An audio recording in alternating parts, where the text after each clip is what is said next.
탐욕이 가져온 비참한 결과들. 사무엘하 2장 12절에서 32절 말씀. 넬의 아들 아브넬과 사울의 아들 이스보셋의 신복들은 마하나임에서 나와 기브온에 이르고, 스루야의 아들 요압과 다윗의 신복들도 나와 기브온 못가에서 그들을 만나 함께 앉으니, 이는 못 이쪽이요 그는 못 저쪽이라.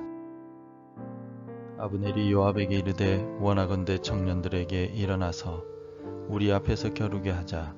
요압이 이르되, 일어나게 하자 하매, 그들이 일어나 그 수대로 나아가니 베냐민과 사울의 아들 이스보셋의 편에 12명이요 다윗의 신복 중에 12명이라. 각기 상대방의 머리를 잡고 칼로 상대방의 옆구리를 찌르매 일제히 쓰러진지라. 그러므로 그곳을 헬갓 핫수림이라 일컬었으며 기브온에 있더라. 그날의 싸움이 심히 맹렬하더니 아브넬과 이스라엘 사람들이 다윗의 신복들 앞에서 패하니라. 그곳에 스루야의 세 아들 요압과 아비새와 아사헬이 있었는데, 아사헬의 발은 들노루같이 빠르더라. 아사헬이 아브넬을 쫓아 달려가되 좌우로 치우치지 않고 아브넬의 뒤를 쫓으니, 아브넬이 뒤를 돌아보며 이르되, 아사헬아 너냐? 대답하되, 나로라. 아브넬이 그에게 이르되, 너는 왼쪽으로나 오른쪽으로나 가서 청년 하나를 붙잡아 그의 군복을 빼앗으라 하되, 아사헬이 그렇게 하기를 원하지 아니하고 그의 뒤를 쫓으매, 아브넬이 다시 아사헬에게 이르되, 너는 나 쫓기를 그치라. 내가 너를 쳐서 땅에 엎드러지게 할 까닭이 무엇이냐? 그렇게 하면 내가 어떻게 내 형 요압을 대면하겠느냐 하되, 그가 물러가기를 거절하매 아브넬이 창 뒤끝으로 그의 배를 찌르니 창이 그의 등을 꿰뚫고 나간지라. 곧 그곳에 엎드려져 죽음에 아사헬이 엎드려져 죽은 곳에 이르는 자마다 머물러 섰더라. 요압과 아비새가 아브넬의 뒤를 쫓아 기브온 거친 땅의 길가 기아 맞은 쪽 암마산에 이를 때 해가 졌고, 베냐민 족속은 함께 모여 아브넬을 따라 한 무리를 이루고 작은 산 꼭대기에 섰더라. 아브넬이 요압에게 외쳐 이르되, 칼이 영원히 사람을 상하겠느냐? 마침내 참혹한 일이 생길 줄을 알지 못하느냐?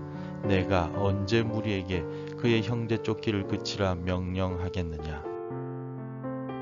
요압이 이르되, 하나님이 살아계심을 두고 맹세하노니 내가 말하지 아니하였다면 무리가 아침에 각각 다 돌아갔을 것이요 그의 형제를 쫓지 아니하였으리라 하고, 요압이 나팔을 불매 온 무리가 머물러 서고 다시는 이스라엘을 쫓아가지 아니하고 다시는 싸우지도 아니하니라.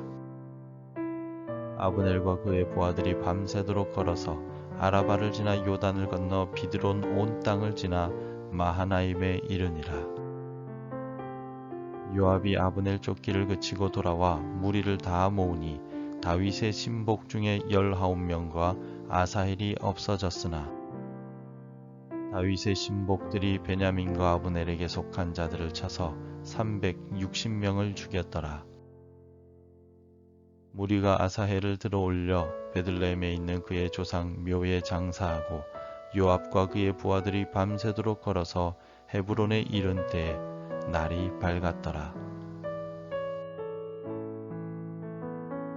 오늘 우리 사회를 보면 사람들 마음속에 깊이 자리 잡은 집착과 욕심이 얼마나 무서운가를 알 수가 있습니다. 최근에는 입사한 동기 여직원을 스토킹하다가 결국 생명을 빼앗는 사건이 있었습니다. 한 사람에 대한 지나친 집착으로 피해자의 생명을 잃게 만들었고, 가해자도 인생을 망치게 되었습니다. 또 돈에 대한 욕심이 지나쳐서 대출을 받아서 집을 사거나 인터넷 코인 투자 등을 통하여 엄청난 손해를 입은 사람들 이야기도 뉴스에 많이 보도되기도 했었습니다. 이 모든 것은 하나님께서 주신 것에 만족하지 못하고 더 많이 가지려는 우리의 집착과 욕심이 만들어낸 결과입니다. 오늘 본문에 등장하는 인물들 중에도 탐욕으로 인하여 전쟁을 벌이다가 비참한 결과를 맞이한 사람들이 나옵니다. 한 사람은 이스보셋을 왕으로 세운 아브넬입니다. 그리고 또 한 사람은 아브넬을 끝까지 쫓았던 요압 장군의 동생 아사헬이었습니다. 유다 지파의 왕이 된 다윗과 나머지 이스라엘 땅의 왕이 된 이스보셋 사이에 전쟁이 일어났습니다. 이전까지 하나의 나라였던 이스라엘 땅에 두 왕이 세워졌으니 다툼이 일어나는 것은 당연한 일이었습니다. 이 다툼의 근본적인 원인은 아브넬이 자신의 개인적인 권력에 대한 탐욕을 가졌기 때문입니다. 아브넬의 탐욕 때문에 군사들이 서로 죽이고 죽는 사건과 동족 상잔의 비극이라는 결과를 가져오게 됩니다. 이 전쟁이 얼마나 잔인했던지 싸움이 있었던 자리를 헬갓 핫수림이라고 이름을 붙였다고 16절에 기록되어 있습니다. 이 이름의 뜻은 칼들의 들판입니다. 얼마나 비참한 장소였는지 칼들이 춤추며 사람의 생명을 해치는 끔찍한 현장이라고 이름을 붙일 정도였습니다. 17절을 함께 읽겠습니다. 그날의 싸움이 심히 맹렬하더니 아브넬과 이스라엘 사람들이 다윗의 신복들 앞에서 패하니라. 17절은 칼의 들판에서 벌어진 이 전쟁이 너무나도 맹렬했다고 기록합니다. 비참하고 끔찍한 동족 상잔의 비극이 일어났다는 의미입니다. 한 사람의 탐욕으로 젊은 군인들이 생명을 잃고 동족이 서로 칼을 겨누고 죽이고 죽는 결과를 가져오게 되었습니다. 탐욕으로 인하여 비참한 결과를 맞이한 또 한 사람이 나오는데 다윗의 부하였던 요압의 동생인 아사헬이라는 사람이었습니다. 전쟁에 패배하여 도망가는 적군의 장수 아브넬을 아사헬은 끝까지 뒤쫓게 됩니다. 우리 함께 19절을 읽겠습니다. 아사헬이 아브넬을 쫓아 달려가되 좌우로 치우치지 않고 아브넬의 뒤를 쫓으니. 전쟁에서 적군의 대장을 사로잡거나 생명을 빼앗으면 그 병사는 영웅이 될 수 있었습니다. 아마도 아사헬 역시 영웅이 되고자 하는 탐욕을 가지고 백전노장이었던 아브넬을 뒤쫓았던 것 같습니다. 19절에서 좌우로 치우치지 않고 라고 기록되어 있습니다. 이 말은 아사헬이 전쟁의 승패와 상관없이 오직 자신의 명예를 높이는 것과 큰 공을 세우고자 하는 탐욕 때문에 아브넬만을 쫓아갔다는 사실을 뜻합니다. 이 같은 탐욕의 결과가 무엇이었습니까? 결국 아사헬은 아브넬의 창을 피하지 못하고 생명을 잃고 말았습니다. 권력에 대한 탐욕으로 동족 상잔의 비극을 만들어낸 아브넬이나 적의 대장을 죽여 명예를 얻겠다는 탐욕으로 아브넬을 뒤쫓다가 결국 생명을 잃은 아사헬이나 모두 탐욕으로 인하여 멸망을 가져온 사람들이었습니다. 그리스도인들은 탐욕을 경계해야만 합니다. 왜냐하면 탐욕이 그리스도인들에게도 멸망을 가져오기 때문입니다. 야고보 사도는 야고보서 1장 15절을 통하여 이렇게 말했습니다.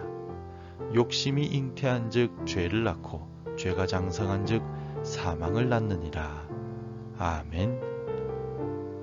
하나님께서 내게 주신 것에 만족하지 못하고 탐욕을 부리면 결국 범죄하고 사망이라는 비참한 결과를 맞이하게 됩니다.